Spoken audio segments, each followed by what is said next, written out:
Tarmac. I'm Dave. I'm Matthew. Now normally I would have tried to match with the car that we have, but I have nothing in my wardrobe that's neon green. But this Audi RS Q3, however, is neon green. That's right. We're going RS Q3, we're going fastback, we're going sportback, we're going just back to the green future. Come along with this one.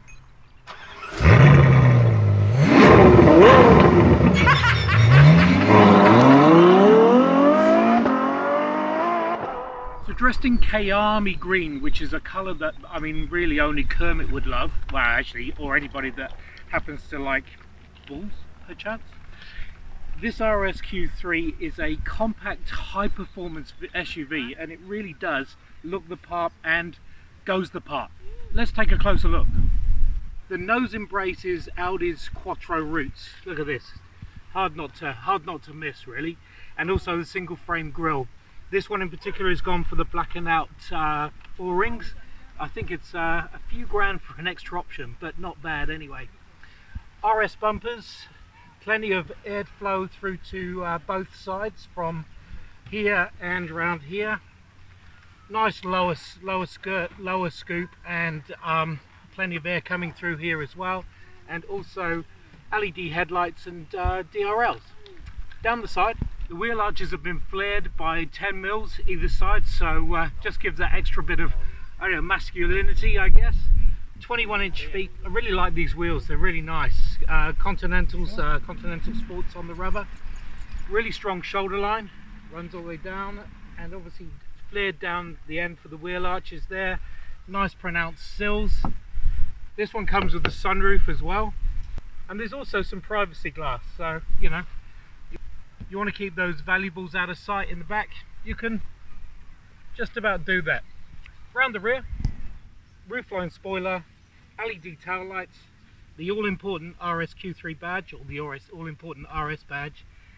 Nice lower RS valance down here with vertical slats down the diffuser, and also look at the size of those big exhaust tips. They're massive, with twin pipes coming out into them. It's really cool. In here, it comes with a kicker tailgate.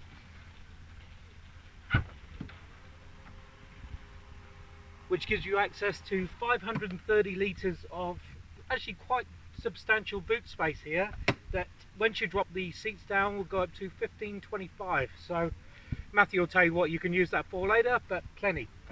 Let's get under the business end.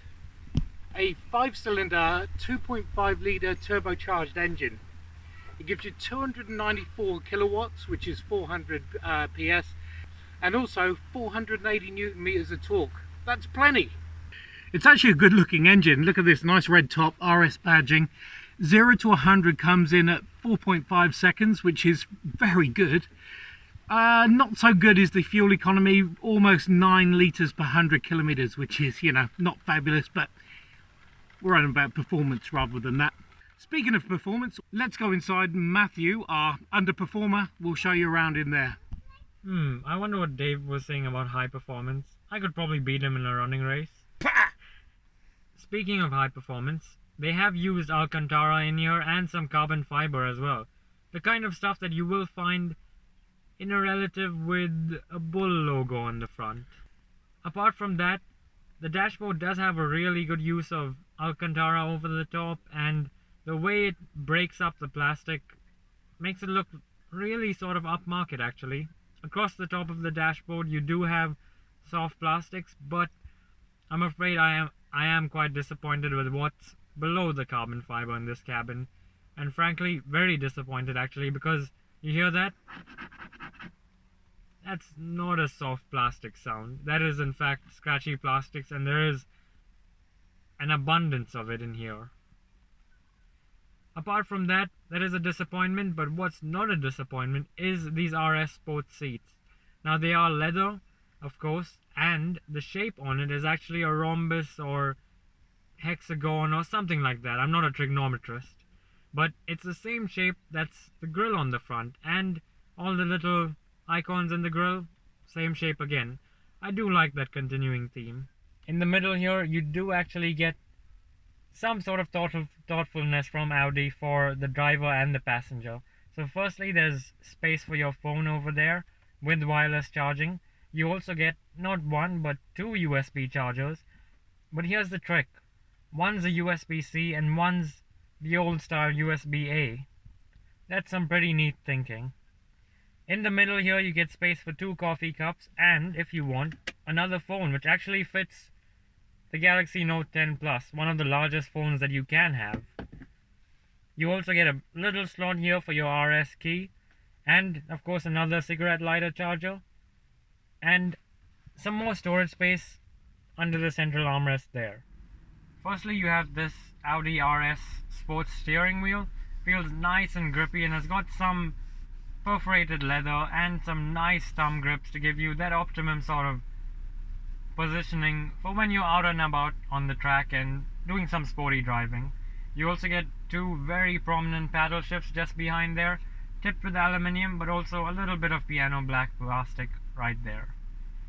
In front of you, it's the familiar face of the Audi virtual cockpit where you get the navigation in the middle. We've gone for a more traditional look right now where the rev counter is on the left side and the speedometer is on the right side. And of course you also have the fuel gauge on the right side and the temperature gauge on the left side. But you can change the look of the virtual cockpit by pressing this button here that says View. Press that and you can have those two dials minimized and the GPS maximized so you can see the general landscape of where you are. But everything else on the steering wheel is what you'd expect from one of these multi-function steering wheels. However, there is something new hiding here, and that's the RS mode button. Now, that configures two different Audi RS modes, which you can configure from Audi's MMI system down there. So let's take a look at that. To get to the RS modes, you go into Car and go and click on the Audi Drive Select option. Now over here you'll see the four preset driving modes: efficiency, comfort, auto, dynamic, which can also be selected through with the Audi Drive Select button just down there. But this is what's special with the new RS cars. There's the RS1 button. Now if you click into that, you can configure the drive system, the suspension, the steering, the engine sound, the Quattro system, and that's about it really.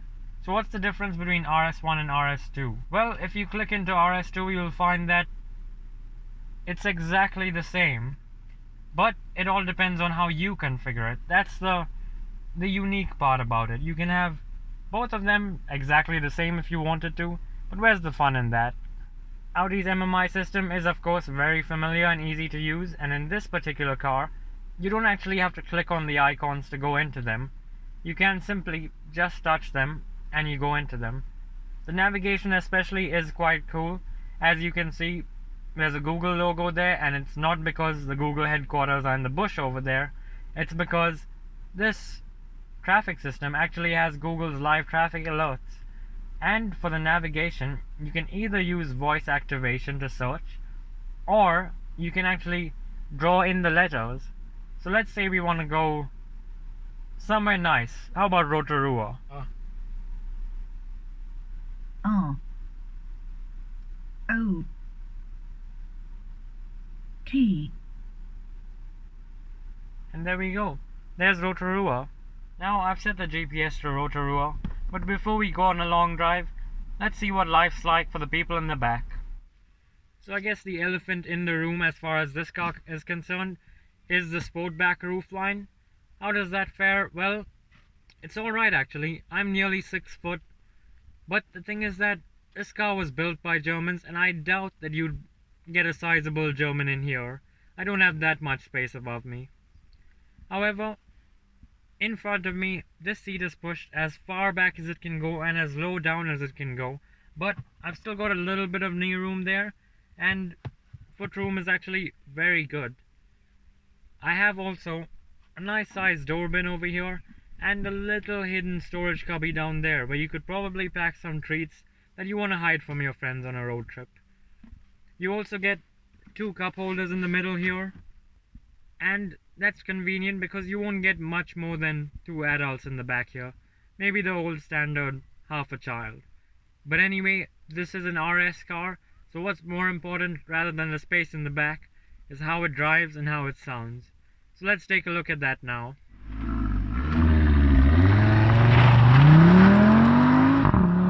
So an RS Q3 in Kyalami Green. Look, not necessarily my colour of choice, but if you think about what Kyalami means, it means my home, or it's actually a racetrack in South Africa. So it's got some good spirits, or it's got some good thoughts behind it.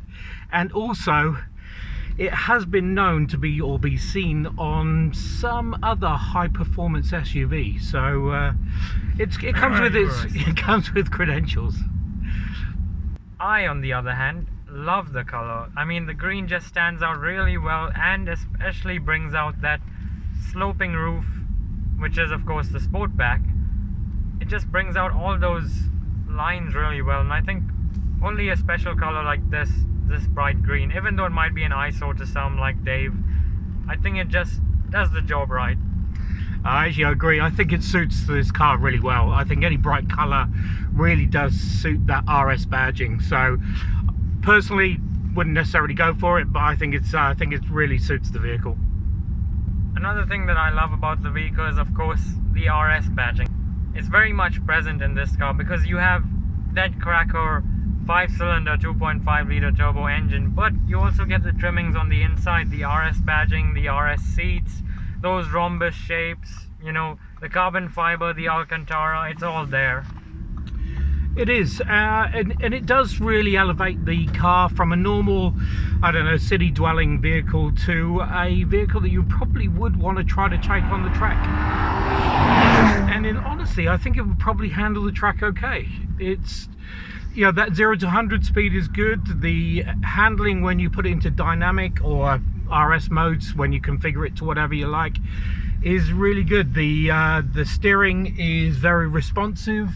The acceleration is very responsive once you are in dynamic mode and sport. The exhaust note is great. It's a ton of fun actually. That 5-cylinder burble of course is really unique, and you know, just gives a little bit of a special touch to this car. You do feel special driving it. Seating wise, I mean, it doesn't really need that much explanation, to be honest. The Audis really are comfortable to drive. They put you in the right position. The steering wheel feels nice in the hand. I love the flat bottom steering wheel. The bucket seats you know, hold you well without cramping you, and visually the dials are great. The MMI system is pointing towards me. The virtual cockpit is very personalizable, so I can have it set up how I want it, and I don't care about the passenger. However, if you are the passenger, then you might notice one major thing is that everything on this dashboard here is very much angled towards the driver. So if you want to, for example, change the song, or you know, disagree with the driver on the destination that you're going to, you have to actually reach around here and kind of bend yourself over there to fiddle around with the screen. It's not very much oriented towards the passenger. It's an Audi, it's still a driver's car, what can I say? And it is the RS of course, so it's the ultra driver's car. Agreed. Reaching over into the infotainment screen to change the song or the radio station will give you access to that really nice Bang & Olufsen audio system. Now there's no doubt as to what brand has made the audio system, because every single speaker has Bang & Olufsen written on it. That's pretty strange, but you can of course adjust the bass, the treble, the subwoofer even from that infotainment screen, and believe me, you are in for a treat. There's just something about the acoustics of this car that makes it work just right. Yep, I can get my 80s tunes at full bore and nobody will hear. Well, nobody will hear but me. One thing that helps the fact that you can hear your music clearly is the suspension. Now these race-tuned, you know, RS spec Germans are notorious for having really hard suspension, but this RS Q3 somehow, while riding on 21-inch wheels with low-profile tires, and of course the racing sports suspension, does a good job. You don't feel every single imperfection in the road. Yeah, they've really tuned the suspension nicely. Whether they've done it specifically for New Zealand roads or not, I need to check. But it's very, very good on either the smoother or the open tarmac, you know, that really coarse stuff. So the acoustic, you are quite removed from the ground below. Thing that you're not removed from is the cornering though. The Quattro system is great. Stick this vehicle into dynamic or RS mode and you can really, I don't know, hurtle these things into corners with a hint of understeer if you really do push it. Despite the high ground clearance or the high riding theme of it, because it is of course an SUV. Yeah, so it's an extra 10 mils actually. Yeah, it has been dropped from the standard Q3 by 10 mils, but you gain so much in its cornering ability. It just feels so planted. Now this is the Sportback option, so you do get that cool looking sloping roof at the back. However, it does affect the rear in one major way. It's not so much the room that's the problem, but it's the amount of light coming in. Because of that sloping roof, the rear quarter panel is actually really small and it can make the back of the car quite dark. So you want to make sure that the sunroof is open so you've got plenty of light coming through really.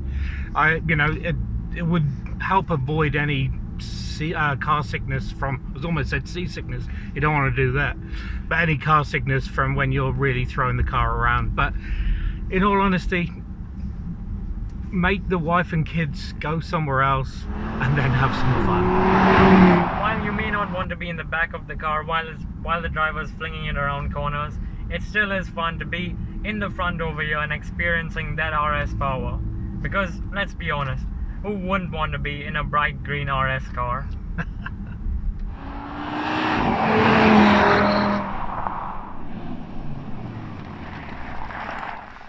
So there you have it, the RS Q3. It's a sprightly vehicle that does take you from the town to the countryside very, very quickly.